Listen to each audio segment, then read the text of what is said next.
A location. No, we're still in the same building. Yeah, same building, different floor, different location. Maybe a little better view. So, guest today is Bryan Smith, my SRO supervisor out at the school.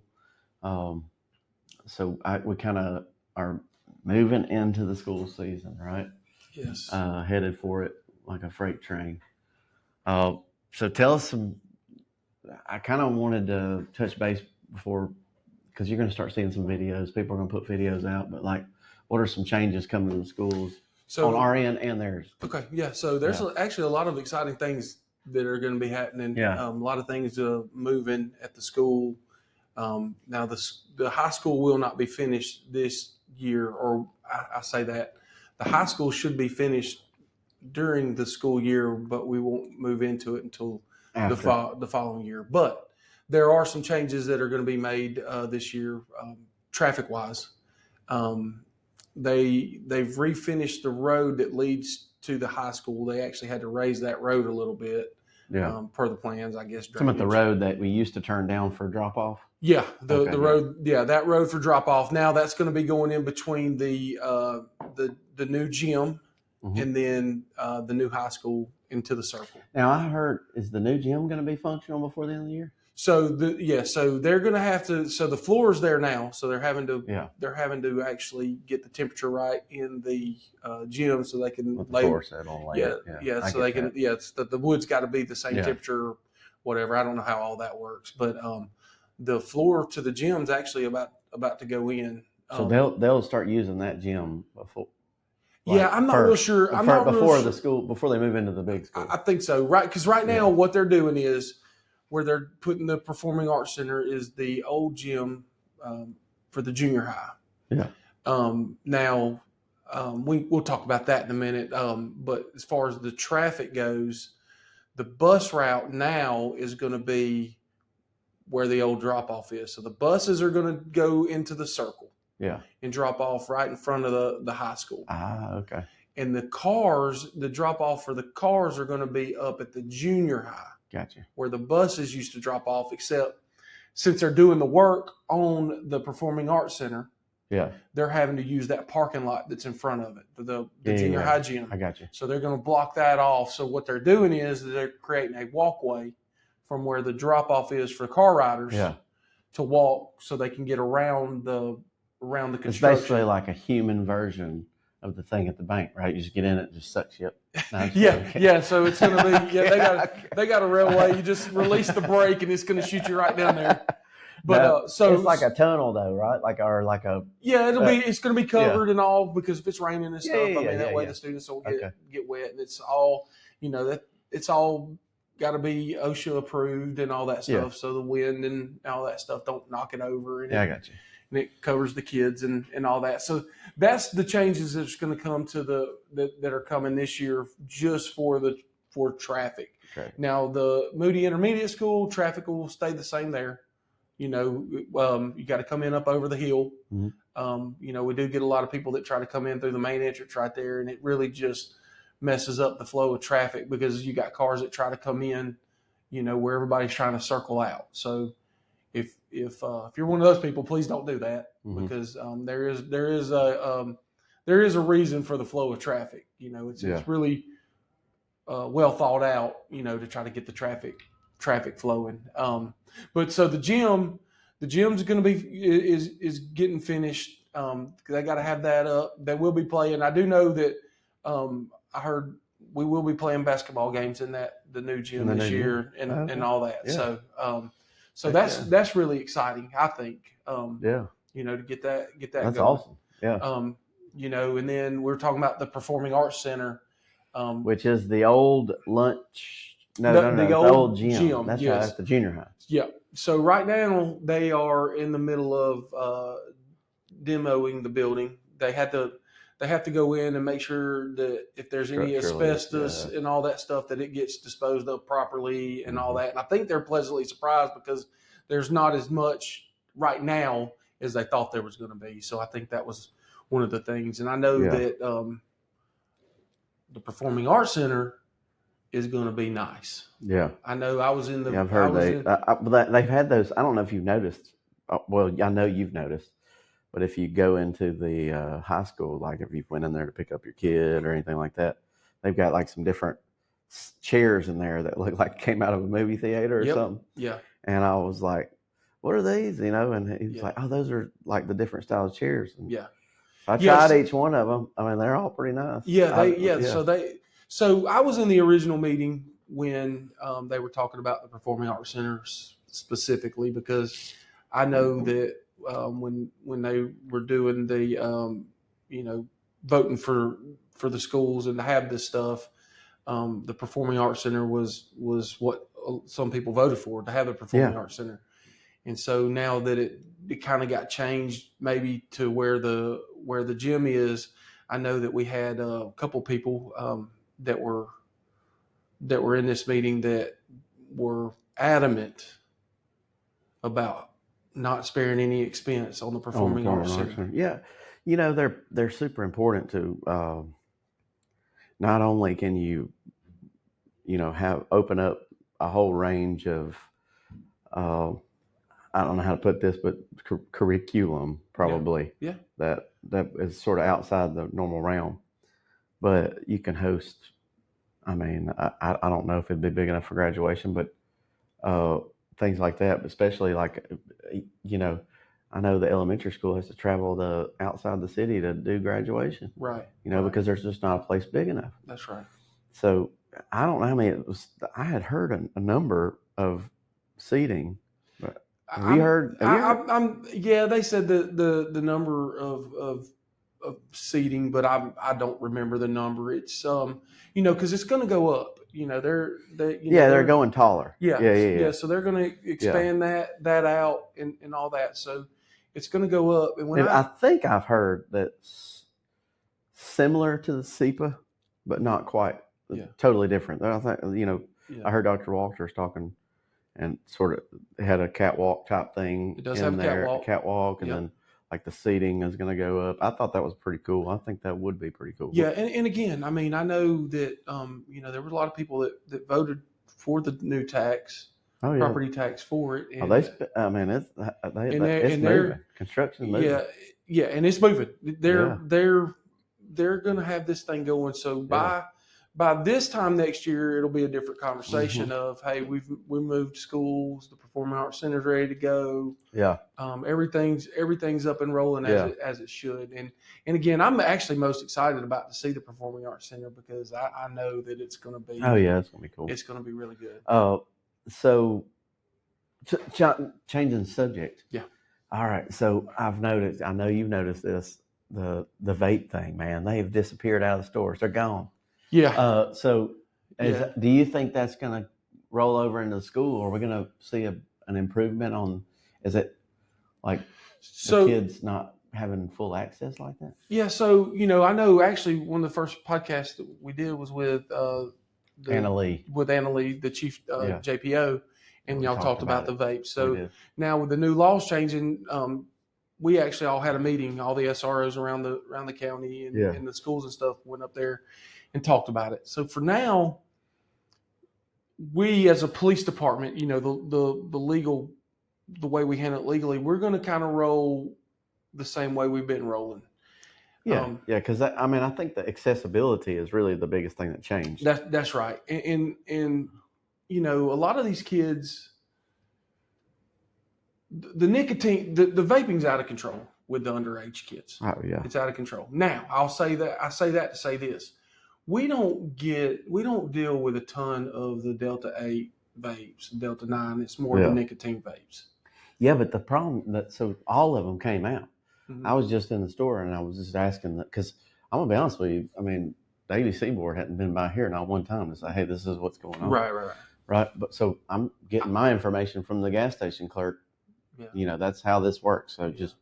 I fully expect it to drop, to be a big drop in the vapes and all that. And only time will tell. But he said the flavor, they got rid of all those those bright colored ones and all that stuff. They're gone too. Yeah, and what people don't understand is these things are packaged for kids. Oh yeah. They package this stuff straight up for for the younger generation to want to buy that stuff. So I think it's a good thing that it's coming out because anytime you're addicted to anything, whether it's nicotine or whatever, that's never a good thing. No. So I'm guilty. Yeah. Well, I mean, guilty. But you think about it. I mean, nicotine is a hard habit to kick. I like my coffee too. Yeah, so, that's right. That's right. But so I'm expecting a drop. I'm expecting a drop in I think that'll drop. Number of vapes that we see. Another thing is that the state is kind of hardline on this cell phone thing. Yep. The cell phone thing is like a hardline issue for the state of Alabama right now. Yeah. And I got mixed reviews from parents. Okay. Yeah. I see the mixed reviews there. Well, what if I need to get in touch? Well, you call the school and you say, hey, I need to talk to my kid, but I get that part. And I also get that. So things were a lot less fluid back in the day, right? It was hard lines. Like, from what I remember, practice was this time to this time, right? Yeah. It wasn't the needs of the practice. It was the time frame, right? Right. So now it's sort of a needs of the practice, which is probably a better way to train, right? So no matter what sport you're talking about, it's like, hey, this is what we're working on today. When we're finished, right? Yeah, right. So it wasn't like a fluid thing. It's a fluid thing rather than a hardline thing. Right. So I get that part of where like the kids are like, well, hey, I'm done. Come get me. I think the biggest one is the active shooter thing. Like people, like something happens in the school, I want my kid to be able to call, right? Yeah. What's your thoughts?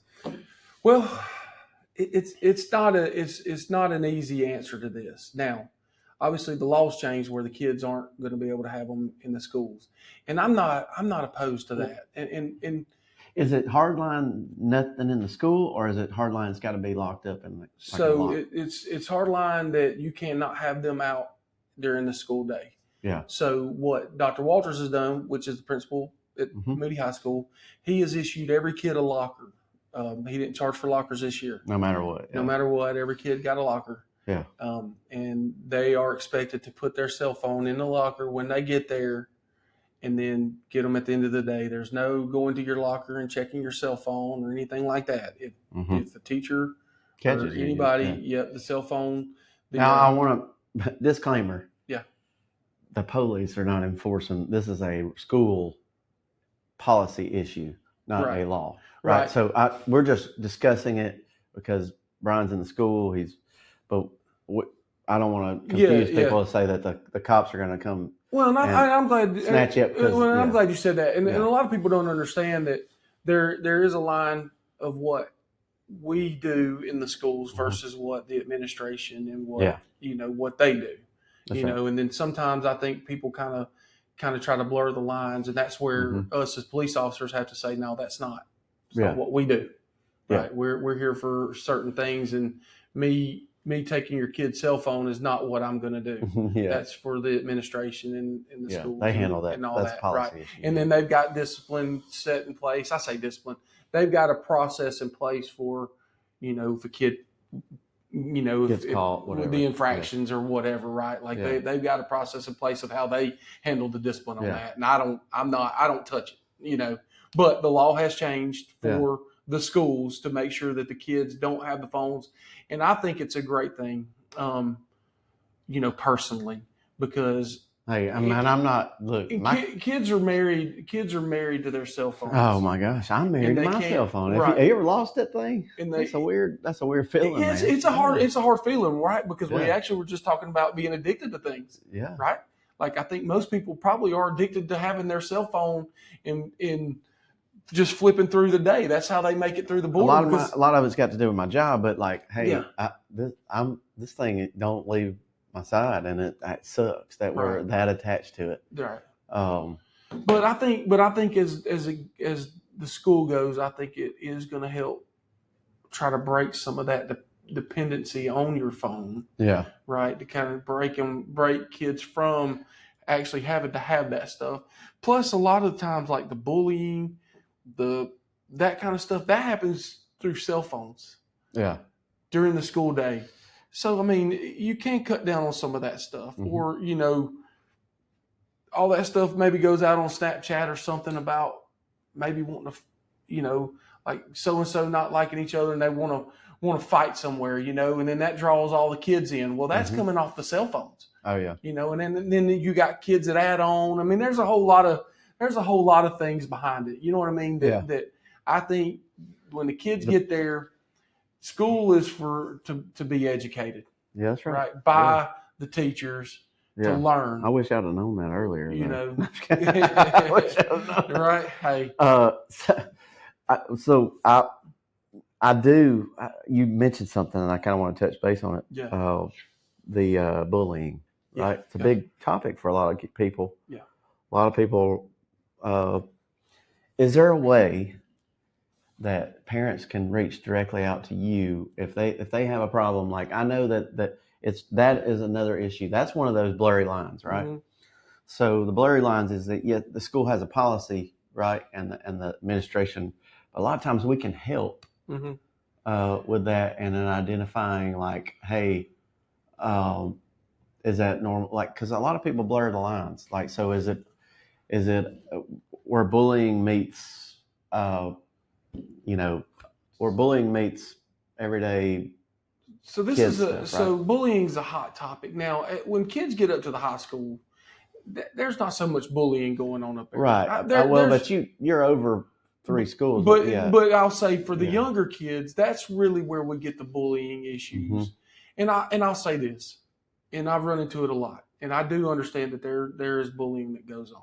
Mm-hmm. But I do also think that when a kid's been mean to another kid, that does not necessarily bullying. That's right. Right. So one singular incident right, is not right. Yeah, the bullying is a repeated, is over and over. And I think a lot of times when we does happen. It absolutely happens. Absolutely, I'm not saying that it don't, but I think a lot of times we get these cases of where a kid's been mean to another kid. Yeah. And then we go straight into the bullying. And then when we investigate it, we realize a lot of times it takes 2 to tango. Yeah. You know what I mean? And we realize, okay, wait, maybe this is not a bullying situation. This is a situation that needs to be handled for sure, but maybe not necessarily bullying. Yeah. Because bullying, I know that we all take very serious. Yeah. Like, bullying does affect kids, and it does. So, but do you have a way like parents can contact you, and that way you can get the SRO to kind of sort of like not intervene, but so keep an eye on it. Yeah, so we've got an SRO at every school, and if you can always call the high school, and they'll they got a direct line to me, or leave a message, and I always call people back. Yeah. So what's your give it out? Give your email and your phone out. Okay, so my cell phone is 205-577-8601. If you want to reach me and talk, if you got any issues with the school, you can always call and reach out to me, and I'll talk to you about that. Email, I check my email daily, multiple times a day. It's bsmith@moodyalabama.gov. So you can reach me on either of those, and we'll talk about it. If it's something that I can help with, I'm more than happy to help, because I mean, I try. So I don't give out my cell number per se, because I'm going to be honest with you, I probably field 40 calls a day. Yeah. Some of them I don't get. They just go down the list, and as the list gets down, I'm ADD. So like, I work off the top of the list. Like if it made it way down the list, it's gone. It might as well. Well, I would say this. I'd rather get the emails. Yeah, that's why I like the emails. I'll answer on the emails. But the city has issued me a cell phone, so if you call that, I don't mind. I mean, you call that number. Yeah. I mean, it's fine. Yeah. If I can. B Smith, MoodyAlabama.gov. That's it. And you can get the right SRO onto the. Yeah, that's right. So or again, I mean, we have SROs in all the schools. So if you call and you want to speak directly to that SRO, you can link them though. Yeah, they'll be more than happy. Or if you get in touch with me, then I'll make sure I get with that SRO. I think a lot of people don't know that they can contact the SRO and say, "Hey, my kid's having this issue. I think you might could help." Yeah. Not saying that it's all on you, or there's probably got to go through the school too. But hey, can you keep an eye out? Can you? Because we're kind of mobile. in the school. I don't know. A lot of people don't really know how it is. We're kind of mobile. If they've got something going on like a large, not to give away everything that we do, but if we're all over the school, right? We might be here, we might be there. Yeah. Depends on what the school's got going on. Depends on what we got going on. Yeah, I mean, we really And make so you can be in certain spots.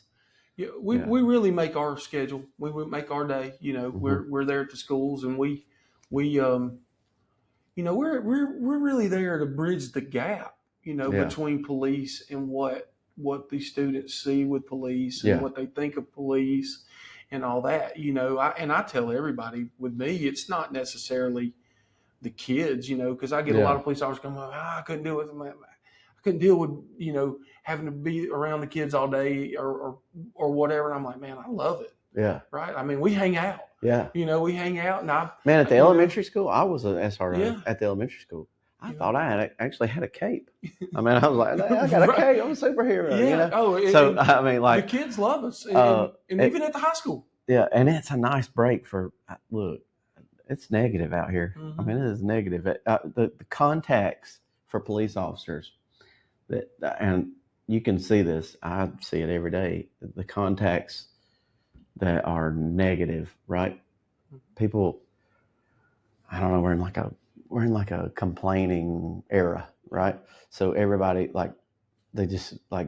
people are more willing to argue, on traffic stops, and it's just, and then it goes south because cops are human. I mean, and some of them, right. They don't mind arguing with you, I say this, right? Yeah. It's nice to get a break. If you're just in a regular day or whatever, and you're dealing with the police, you're probably not having a good day. No, that's right. You've either had to call us, or we've stopped you on a traffic stop, or whatever. Yeah. Now firefighters show up. You might not necessarily be having they get all the credit. That's right. They get all the credit. That's right. Yeah. So but for police, it's one of those that if you're dealing with it, so any chance that we can as police in general across the nation, any chance that we get to bridge a gap, I think we ought to take it. And I think officers being in the schools is a way to actually bridge that gap. Oh yeah. And I know, geographically some places might not want the SROs in the schools or whatever, but if you've ever been in a community that I think really admires their SROs and appreciates their SROs, schools are way better. You'll see that, man, that these guys are highly involved. We know most of the kids by name. Yeah. You learn them. You learn their situations. You learn who's going through a hard time or who's doing this. And I had a kid this year. They do they pick their favorite person, or I forget what they called it, but I had a student that picked me, and I was blown away, and I really appreciated that stuff. Yeah. Just like our other SROs and SROs across the country. Yeah. And I know you think of police being hard guys and tough guys, I'm at a point in my career where I've done a lot of that stuff, right? And I've learned a lot, and I've learned how to deal with people and talk to people, and I've really enjoyed being in the school. I didn't know what to expect when I first started, Yeah, but I loved my time. It's a great break from the reality of the streets now. A lot of times, you got to make it 25 years. So, I mean, think about that. So it was phenomenal for my career. It was just it came at the right time. Yeah, I got it, and I spent a little time in the school. It was totally different. I mean, they wanted, hey, this is not hardly any of it's negative, right? Some of it is. Some of the sad situations, same thing that the school staff sees. However, it's so much smaller than what we see on the street. Right. It's just a smidge. I'll say this, and you're kind of touching on it. I would say in a 25-year career for a police officer, the career is a roller coaster. Oh yeah. You know what I mean? There's ups, there's downs, there's, when you'll get to a point, some people get to a point in their career where it's a down, they're like, why am I doing this? And yeah, next thing you know, the next year they're, They've Yep. moved somewhere else to a different spot, different shift, and Yeah. it's like, oh man, I needed that. Now I'm here. I'm back up. Yeah. And I can imagine that's probably any career, I'm sure, that anybody takes. But Yeah. I would say this: going over to the schools, I never expected to enjoy it like I enjoy it. Oh, it's phenomenal. Love it. I try. It's crazy. You don't get a lot of. This we have a lot of excitement about our SRO program. We had an opening this year, and so we filled a new spot at the elementary school. Mm-hmm. Trenton Wicks did a phenomenal job out there Mm-hmm. for us, Right. and it's just we made a move, and so we got a new guy out there, and I think he's going to do really good there with the kids. Yep. I think he's really excited about it, and I see him doing well. Your other SROs, Officer Causey's at the junior high. Yep. Jason Towns Yep. is at the middle school. Yeah. And who am I missing? Officer Coe. Yep. Officer Coe's at the elementary school. He's the one that's going. And you're at the high school. Yep. So I'm at the high school. It's a good team. No. Yeah. Let me say this, and we did our active shooter training last week. Yeah. Where we bring the whole department comes in and they run through scenarios at the schools. That's the thing that I know that you've really wanted. So we're all prepared. Like I know how important schools are to you. And that's something that you wanted to implement to make sure these guys are prepared, just in case we hope we never have to. Hope it never has. Well, I always say it's not what we do; it's what we might have to do. That's right. Right, and we want to prepare our guys. And again, that's the most extreme situation, right? Yeah. But you need to train for the most extreme situation. Yeah, that's right. Right, so you can at least be mentally prepared. Yeah, because I think some parents, I had heard there was like a little bit of a negative riff on Facebook about what's training at the school, but.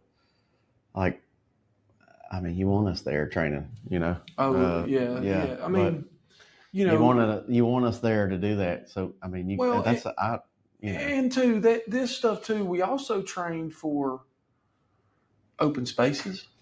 We've got parks, we've got some new developments coming. So this can, a lot of the mass shootings happen in open spaces.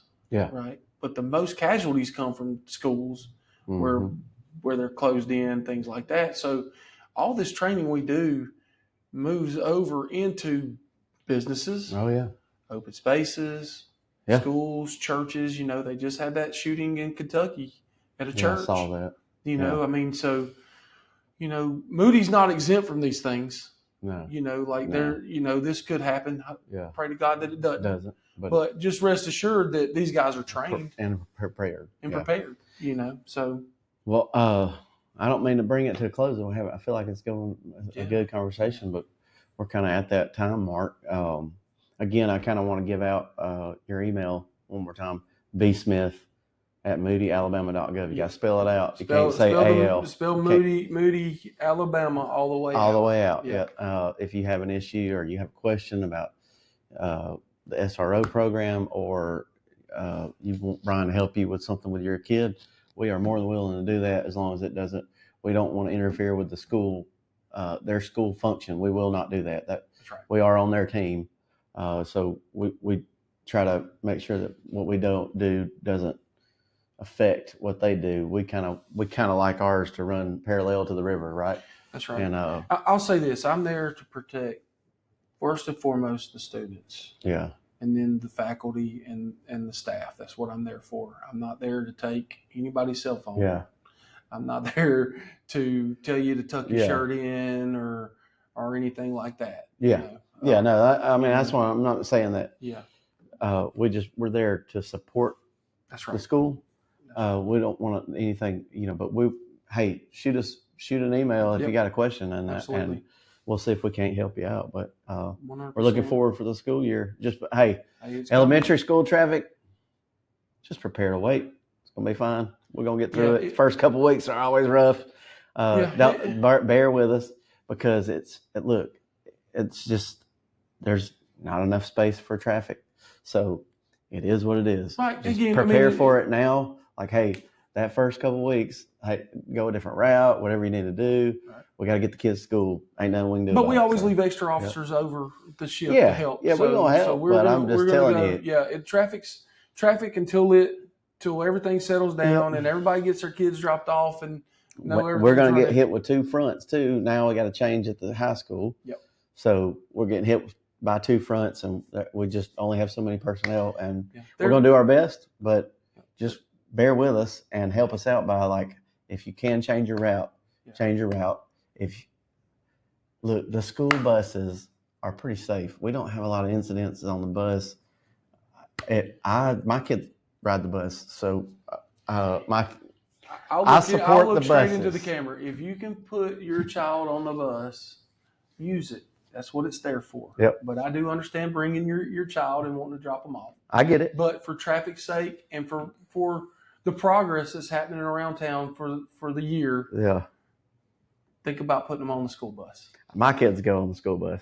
Yeah, and mine did too. Yep. So mine did too. I wouldn't say nothing that I wouldn't be willing to do. That's right. Oh, well, hey, I've enjoyed it, man. Man, absolutely. Let's get a school year down, another school year going. Let's do it. All right. Let's do this thing.